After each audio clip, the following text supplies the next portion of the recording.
보형물을 제거할 것인가? 다른 보형물로 교체해서 넣을 것인가? 이것이 문제로다. 보형물로 너무 그렇게 스트레스 받지 마. 그냥 빼버려. 너 보형물 없이 부끄러워서 어떻게 살래? 다시 넣어야지.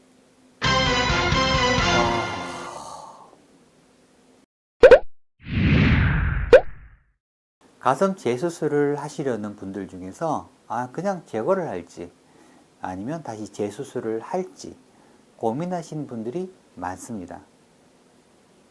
원장님, 그냥 제거하면 어떨까요? 라고 저에게 물어보신 분들이 참 많아요.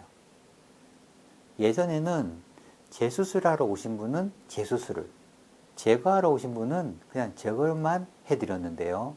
간혹 나는 제거하고 다시는 안 넣을 거예요 하고 제거하셨다가 수개월 후에 오셔가지고 원장님 없으니까 안 되겠어요, 다시 넣어주세요 라는 분이 있고, 재수술을 했다가 수개월 때 안 되어서 그때 그냥 뺄걸, 넣은 거 후회해요, 그럼 이제라도 그냥 뺄래요 라고 다시 뒤늦게 또 제거하시려는 분도 있습니다.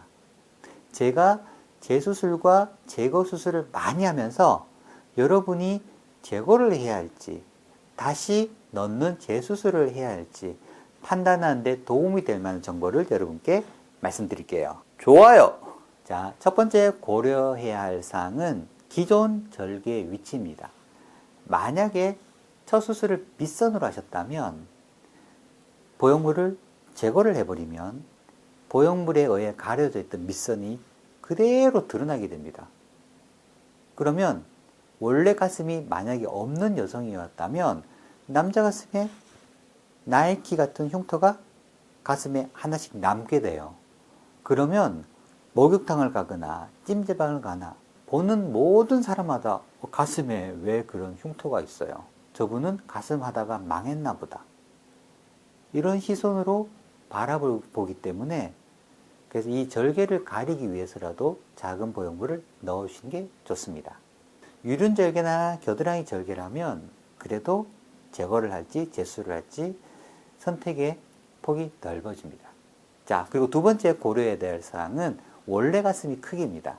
수술 전 가슴이 좀 컸었는데 윗가슴이 약간 꺼져서 아니면 가슴이 약간 좀 처져서, 그래서 그것을 교정하기 위해서 작은 보형물을 넣은 경우에는 사실 이게 빼도 볼륨감이 큰 차이는 없습니다. 이런 경우에는 그냥 제거하시고 또 처짐만 약간 교정해 준다면 다시 그 볼륨감의 로스가 잘 교정이 됩니다.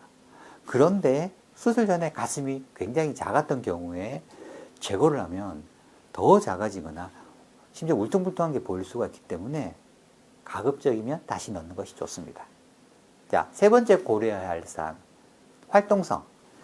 20대, 30대, 40대 초반의 경우에는 활동을 많이 합니다.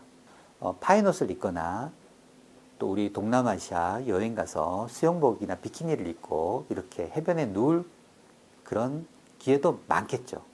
또 찜질방이나 사우나도 많이 가고 또 회사에서 탈의할 기회도 많은데요. 이런 경우에는 갑자기 절벽이 되어버리면 굉장히 상실감을 느끼고 또 주변의 친구들이 또 수근수근 될 수가 있습니다. 그런 경우에는 다시 넣는 것이 좋습니다. 그런데 폐경이 지나고 40대 후반, 50대, 60대가 되면 그런 활동성도 좀 줄어들고 그런 파인옷을 입거나 좀 탈의를 할 그런 기회가 줄어들기 때문에 제거를 하셔도 큰 문제가 없습니다. 자, 네 번째는요, 가슴 확대 기간. 보형물을 넣으면 흉곽에 함몰, 조직에 함몰이 발생합니다.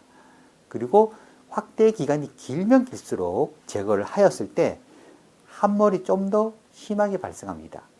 자, 이런 경우에는 다시 넣는 것이 좋은데요.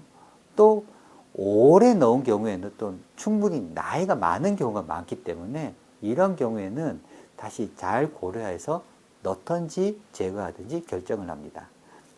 확대 기간이 좀 짧은 경우에는 제거를 해도 큰 변형이 없고 잘 회복되기 때문에 제거를 해도 별 상관이 없습니다. 자, 다섯 번째, 가족의 지지. 특히 남편의 지지가 정말 중요한 포인트인데요. 남편께서 당신 가슴이 작아도 괜찮아. 나는 작았던 가슴이 더 좋아. 당신이 가슴 때문에 스트레스 받는 거 나는 그게 너무 마음이 아팠어. 그냥 당신 건강이 우선이고 우리 그냥 행복하게 살자. 없어도 돼. 그러면 그냥 빼시는 게 좋아요. 그죠? 그런데 아직은 남편분께서 자기 옷태도 좀 있고 옛날에 작을 때 보니까 내가 봐도 좀 민망했어. 그러면 다시 넣는 게 좋죠. 여섯 번째, 오랜 기간 병원 방문하기 힘든 경우. 예를 들어 셋째, 넷째 낳고 육아로 정신이 없거나 아니면 외국에 주재원으로 몇 년간 가게 되어서 가슴에 신경을 쓰기 싫다는 경우에는 그냥 미련 없이 제거하는 것이 좋죠. 자, 일곱 번째는 자신의 정체성. 가령 이런 경우가 있어요. 예전에는 제가 신앙이 없을 때는 진짜 가슴이 컴플렉스였는데 내가 믿음이 생기면서 가슴은 이제 아무것도 아니라는 생각을 하게 되어서 이제는 이거 미련 없이 빼겠어요. 이런 경우가 있습니다. 그리고 다른 경우로는요. 출산 후에 갑자기 처지고 꺼진 가슴을 보고 충동적으로 넣은 경우가 있거나 아니면 힘든 일이 있어서 우울증이 있을 때 그때 갑자기 넣은 경우가 있어요. 그런 경우에는 다시 정말 되돌아보니까 내가 그때 무슨 생각으로 넣었지? 이제 뺄래. 자, 그런 경우에는 그냥 빼시는 게 좋아요. 자, 여덟 번째, 가슴에 불편감이 있을 때, 예를 들어 가슴 확대 후에 어깨 통증이 있거나 목 디스크가 왔거나 아니면 허리 통증이 있거나 아니면 운동을 하면 윗가슴이 뻐근하다거나 아니면 유방보형물 병증이 있어서 온몸이 가렵고 관절통이 있고 눈이 흐릿하고 갑상선염이 오거나 그런 유방보형물 병증이 있는 경우에는 아무래도 정말 제거를 하시는 게 좋죠. 왜냐하면 이게 보형물 때문에 내 삶의 질이 좀 떨어지면 삶의 질이 떨어지면 아무리 가슴 크고 예쁘면 뭐 하겠어요. 내가 살기가 힘든데. 그래서 그런 경우에는 제거를 추천드립니다. 자, 아홉 번째, 모양의 이상이나 구형구축, 파열, 장액종 등 명확한 재수술의 원인이 있을 경우에는 그냥 다시 보형물을 넣는 걸 권합니다. 왜냐하면 요즘은 가슴 성형에 기술이 발달하여서 뚜렷한 원인이 있으면 그 원인을 잘 교정할 수가 있습니다. 그런 경우에는 아무리 심한 구형구축이 있거나 아니면 장액종이 심하거나 그런 걸 하더라도 이 원인을 교정하면 깨끗하게 없어질 것이다. 그런 경우에는 힘들더라도 다시 넣으시면 잘 교정이 되고 그런 문제들이 없어지고 그 다음에 다시 더 큰 만족을 얻게 됩니다. 가슴 성형은 UVA. 오늘은 제거할 것인가 아니면 다시 넣을 것인가 고민하시는 분들에게 도움이 될 만한 정보들을 여러분께 말씀드렸습니다. 이게 완벽한 답은 될지는 못할지언정 각각의 상황에 맞게 여러분께서 잘 고민해 보시고 정말 후회 없는 선택을 하시길 바랍니다. 여러분 시청해 주셔서 감사합니다.